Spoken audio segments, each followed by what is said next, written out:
In this tutorial in Cyberlink PowerDirector, I'd like to show you some steps you can take when you load a project you've been working on and discover that some of the resources in that project are missing.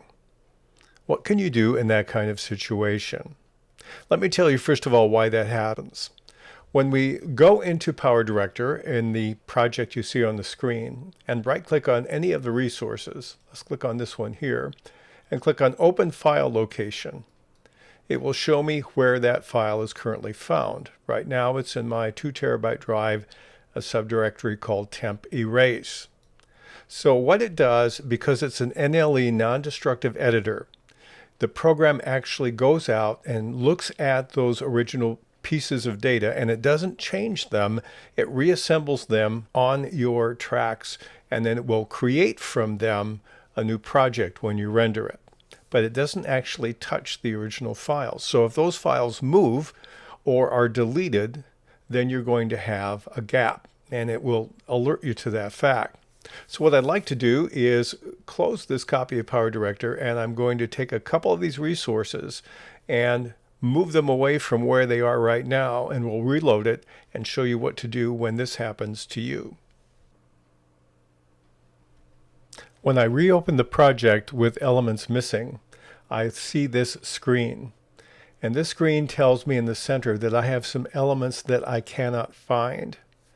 Now it's important because when you look here, it will give you the location of the one or more of the elements.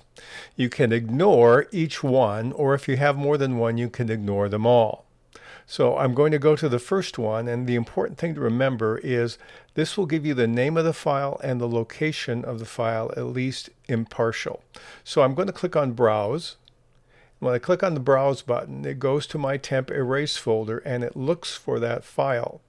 Now, if you've erased the file and it's not anywhere in your system, there's no way you can get it back. But if you've moved it, if it's in, say, a flash drive or something, you can connect that, and then you can go in your file system in your Explorer and find it.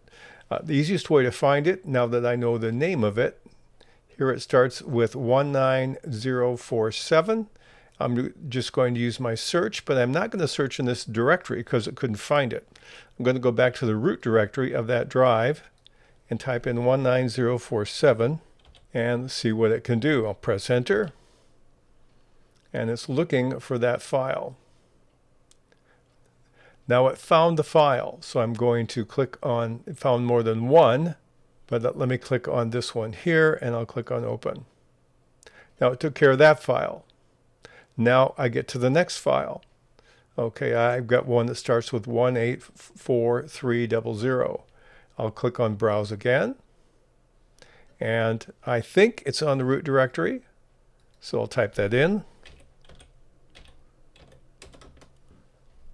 and press enter, and it will work to try to find the file. If it doesn't find it in the first place, you might try a different drive or a different location depending on your setup. Here's my entering Office, my video clip. Looks like I've got several of them on that drive to pick from, so I could use one of several. Now here I'd have to know the rest of the numbers. It's one that ends in 06. It's 10 seconds long, so I'll click on this one and click on open.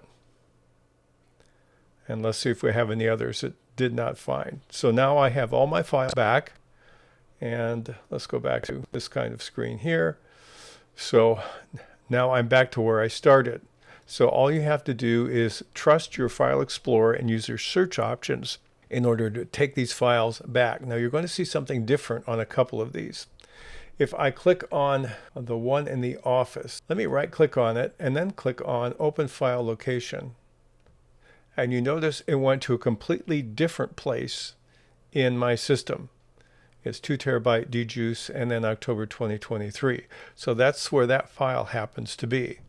I knew I had it on the drive more than once, and that's where it's located, so that's the one it's using. So that's a way in which you can try to track down the files that are missing. Now you do have another option.